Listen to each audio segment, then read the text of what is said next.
Coming up on Jerusalem Dateline, Benjamin Netanyahu doubles down on his commitment to a Rafah invasion, and analysis from Jonathan Conricus on the recent pullout in southern Gaza. The ongoing game of nerves as Hamas uses the hostages to cause a nation to writhe. Plus, courting the Jewish vote in the U.S., how it may affect policy towards Israel. And an award-winning writer and documentary filmmaker chronicles the events and heroism on October 7th. All this and more coming up on this edition of Jerusalem Dateline. Hello and welcome to this edition of Jerusalem Dateline. I'm Chris Mitchell.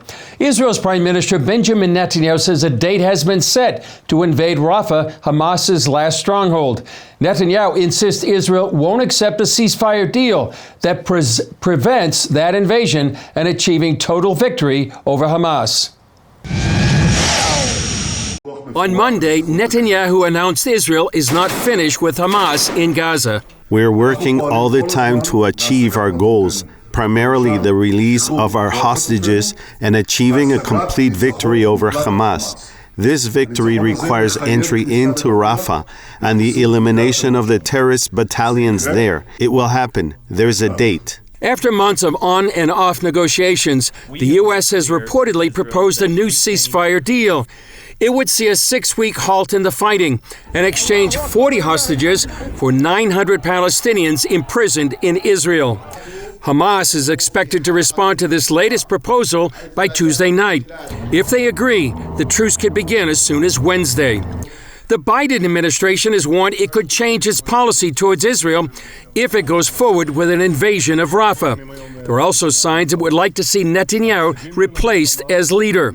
Monday, the U.S. Secretary of State held high-level talks with the leader of Netanyahu's opposition, who might be more pliable to White House demands. A hostage deal is doable.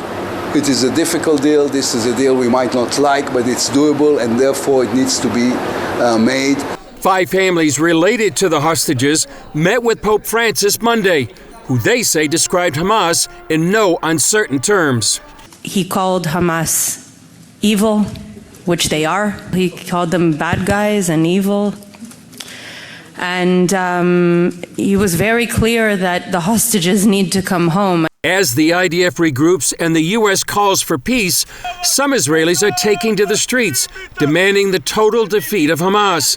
They say the world is putting pressure in the wrong place. Instead of telling the international community to place pressure on Hamas to release the hostages, they're placing pressure on Netanyahu and our government. We didn't start the war, they did, okay? They murdered 1,200 of our people. The mood in general is a grim determination to win the war. Military analyst and IDF Reserve Major Elliot Chodov says most Israelis are firmly behind achieving victory over Hamas. There's a very loud counter-movement, and I emphasize loud because the overwhelming majority who are not speaking are the bulk of the population, the reservists and their families. Chodov says it's important to pray for Israel now. Pray for Israel's well-being, pray for Israel's safety, and pray for victory, because ultimately that's where the well-being is going to come from. Meanwhile, at the World Court, an Israeli ally is under attack. Germany is rejecting an accusation by Nicaragua that it's violating international law by providing arms and support to Israel in its fight against Hamas. Nicaragua urged the judges to stop Germany from sending arms shipments, claiming it enables acts of genocide in Gaza. Israel withdrew its troops from southern Gaza last week. We asked Jonathan Conricus, senior fellow at the Foundation for Defense of Democracies, what he made of this move. You can read different things into it. One thing that you can read is that the IDF is pulling out troops as a tactical realignment in order for them to rest, replenish, and to get prepared for next missions. That's one way of assessing. A second line of thought would be that this is the Israeli implementation of a Biden-Netanyahu phone call where certain demands were made by President Biden, enhance humanitarian aid, pull out troops. one could read that this is an implementation of that. And the third option is that Israel may be bracing or preparing itself to fry bigger fish. Hamas, Hezbollah, or the Iranians. Any of the options and a combination of these three different options can be correct, and time will tell which one it is. Tell us about the north, and what does that situation look like right now? Well, for the last 3.5, 4 weeks, there have been more rockets fired at Israeli civilians from the north, from Lebanon, than there have been from Gaza. And there are still 100,000 Israeli civilians who are evacuated from their homes half a year. That is an unprecedented thing in Israeli history, never before seen in the Middle East, that so many Israelis are evicted out of their homes. Hezbollah, I think, are just where they want to be in terms of the intensity of fighting. It's a good place for them. They don't want to escalate and they don't want to de-escalate. But the only problem that Hezbollah has is that as long as there's fighting, Israel does two things very effectively. One is to strip away layer after layer of Hezbollah infrastructure in southern Lebanon. And the second thing is that Israel is killing a lot of Hezbollah operatives, battle-hardened and experienced operatives that will no longer be terrorizing Israeli civilians. Something along the lines of more than 300 terrorists have been killed in Lebanon already. So it's not all a rosy picture for Hezbollah or for their Iranian masters, but the bottom line is that we are in a situation where we could go from this bad situation to something much, much worse. You were in a briefing right after the war began where Israel proposed that they would set up a humanitarian corridor or area. What was the response? Well, the response here was a surprising one. One you would expect UN and humanitarian organizations to say, well, great. Let's do a humanitarian zone and let's make sure that civilians are safe. Let's move them temporarily out of the fighting and enhance their chances of getting out of this alive. But the answer that Israel got was no. No, you, Israel, you cannot move people from the north to the south. And no, we, the UN, are not going to help you build a humanitarian zone. And I think that was a cardinal sin and a very important decision made by UNRWA, perhaps not independently. I assess that it was made under duress with influence by Hamas, whereby Hamas told UNRWA through its many people who are Hamas members and work inside UNRWA as well. Of course, the situation on the ground today would have been totally different. If there'd been a humanitarian zone, then both Khan Yunis and Rafah wouldn't be full with internally displaced Palestinians, and Israel could have been way past the last assault on Rafah, and we would have been talking about starting the rebuilding process of the Gaza Strip now, instead of still talking about main combat operations and the need to go into Rafah, cut the tunnels, and take out the last remaining Hamas battalions. Final question, Jonathan, you've alluded to it. The figure 33,000 civilians that have died. What do you think about that? The fact that there are civilian casualties is an unfortunate result of Hamas's strategy and tactics, and IDF is still applying the principles of distinction and proportionality. It tries to strike only the military assets, and it tries to strike with just enough force in order to get the military job done, but minimizing collateral damage or the killing of civilians. It's a very challenging environment, and I suggest anybody, before criticizing Israel for how we're operating, please think of the fact that while all of this is happening, while we're fighting a devious and morally void enemy that is using its own civilians as human shields, we are also doing so while our civilians are within striking range. We do not have the time or the leisure to be lenient and laid back. And the sad reality is that those who are jeopardizing the civilians is, of course, Hamas, and they're doing it a lot with the help of UNRWA and other organizations in Gaza. Well, great perspective, Jonathan Conricus. Thanks for your expertise and analysis. Up next, Hamas continues its game of nerves with Israel, using the hostages as leverage.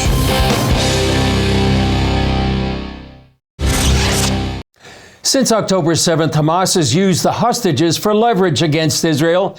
And as the nation's anguish continues, so does the sense of helplessness felt by hostage family members. George Thomas has more. I thought it would be easier after 6 months of interviewing, but it's not. Since October 7th, Liran Berman has traveled virtually non-stop to tell his story, carrying around his neck a simple message: bring them home. You describe what the last 6 months has been like for you, sir.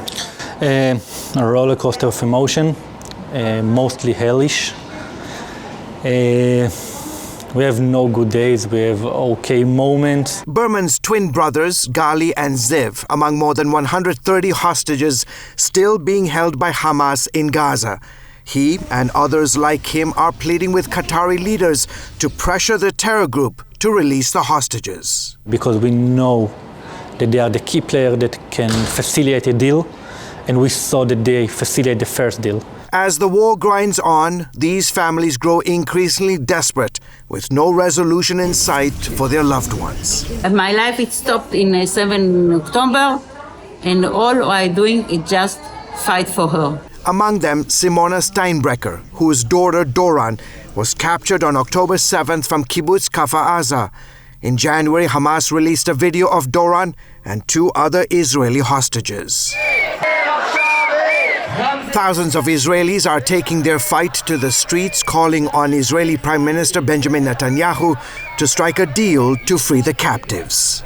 Meanwhile, at the Shifahim Hotel, just north of Tel Aviv, hundreds of survivors from Kibbutz Kfar Aza still find themselves in limbo 6 months after Hamas changed their world. It's about almost 7 p.m. here at Hotel Shifahim. It's an unusual scene because you have members of the Jewish community right behind me who are saying their evening prayers. In the last 6 months, this hotel has been converted for members of the Kfar Aza kibbutz. About 400 people today call this place their home. Mobile homes are set up next to the hotel to accommodate more families. 52 residents of Kibbutz Kfar Aza died October 7th, including Karen Flasher's parents, who still struggles from the nightmare of that day. They're not coming back, and there's nothing I can do and no one that can help me bring them back. So for me, supposedly, I can start healing, but it's not possible because this is not just me. Recently, these kibbutz residents confronted a Swiss Red Cross delegation visiting the hotel, demanding to know why the aid agency isn't doing more to exert diplomatic pressure on Hamas. And if the authorities, whoever they are, state actors, non-state actors, don't give the Red Cross access, yes, then you cannot help. It's basic as that. An Israeli team returned from Cairo after negotiations with Hamas to release the hostages in exchange for a ceasefire.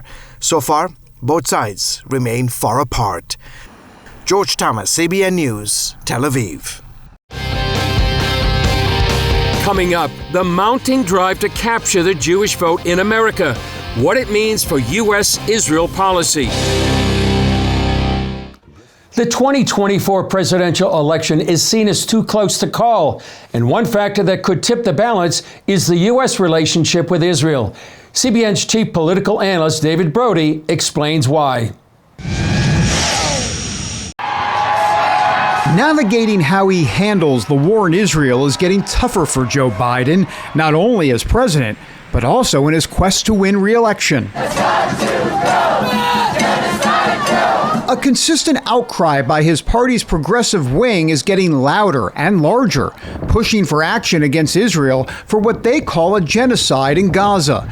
Following the recent tragedy involving aid workers, the Biden administration took a stronger tone, calling on Israel to take concrete steps to end the humanitarian suffering or else. If there's no changes to their policy and their approaches, then there's going to have to be changes to ours. The question of how far those changes go is key because Biden is trailing in the polls. A drastic shift against Israel could further fracture the Democrats' base, putting key swing states at risk in November. For example, The number of Democrats choosing uncommitted over Biden in key swing state primaries has been jarring. It began in February with Michigan at roughly 13%, then almost 19% in Minnesota. This month, 8% in Wisconsin. Rick Klein is political director for ABC News. He needs Michigan. And I tell you what, at the this election seems, at least in those Rust Belt states, they're going to be won at the margins. Yeah, I think that's right, David. And look, Michigan is a little less close than some of the other battleground states, 150,000 votes or so. But more than, almost more than 100,000 people voted uncommitted in the primary. So if a big chunk of them decide to stay home or vote Donald Trump, then you start to see a real difference. Joe Biden really can't become president if he doesn't win Michigan. Later this month comes Pennsylvania, which has the country's fourth largest Jewish population. Middle East analyst Jake Novak spent time as media director for the Israel consulate in New York. If there's any state in the country where the Jewish vote actually means something, it's Pennsylvania. Since it has about 3% of the voting population, Biden will need to perform a political tap dance between progressives and Jewish Democrats in Pennsylvania and similar states. The biggest problem is that he's trying to dance at two weddings. That's an old Yiddish phrase. And you can't do that. On the Republican side, Donald Trump is also weighing in. As president, he took a strong pro-Israel stance throughout his term, although recent comments about quickly ending the war have raised eyebrows. What I said very plainly is get it over with and let's get back to peace and stop killing people. I'm not sure that I'm loving the way they're doing it because you got to have victory. Israel is absolutely losing the PR war. Trump has certainly had a reputation of being very, very strongly pro-Israel, but you're right. Some of the comments he's made have made people question whether that's an unending commitment or if there's limitations to that. Even with his isolationist views, there's little thought that Trump will push too far against the Jewish state. My expectation is you're not going to hear a lot of kind of public criticism from Trump toward Netanyahu. There's no real upside in that. At the end of the day, Israel and Jewish people and Christians who support Israel know that Donald Trump has Israel's back. Some aren't so confident that progressive Democrats will have Biden's back. Could it cost Biden the election if it's close? Well, it's very likely to be a very close election. In that sense, almost everything could be the difference maker. But it's very easy to see a scenario where this is a defining issue. And when the history of the 2024 election is written, that this is among the factors that determine its outcome. David Brody, CBN News, Washington. Still ahead, Hollywood screenwriter and Israeli-American Dan Gordon telling the story of October 7th before it's forgotten.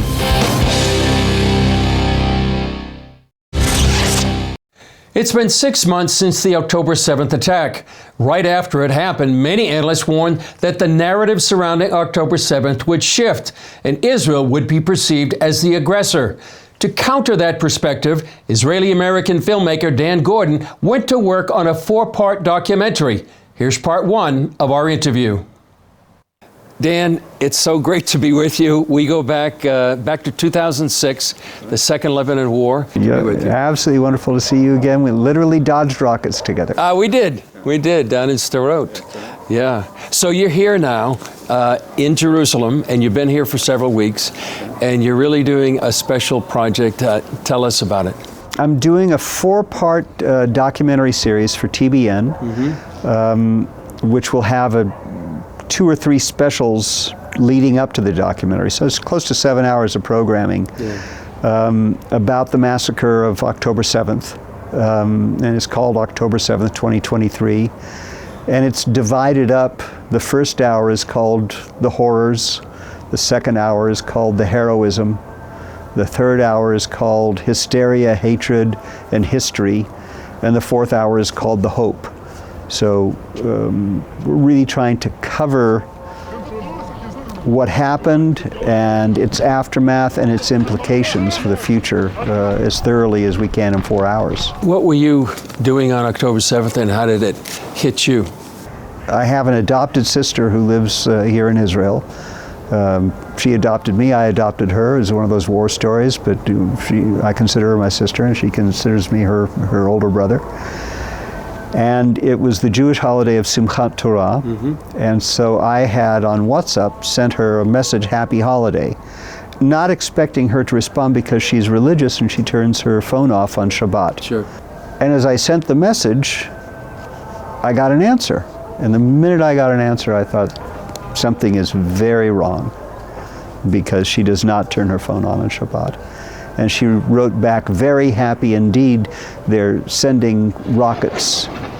And I wasn't terribly concerned, because rockets are, you know, like weather forecasts here. It's like, oh, it's going to rain today, little hail, little rockets, little, you know, that's sort of a fact of Israeli life. And she said, huge barrage all over, much bigger than usual. They've hit parts of Tel Aviv. And I thought, well, this could be a serious round. Then she said, Ephraim, that's her husband, here's small arms fire. Now, where does she live? She lives in Kibbutz Saad, right across the street from Kfar Aza, which, as you know, was the site of a horrible massacre. And I said, look, if you can hear small arms fire, you've got an infiltration.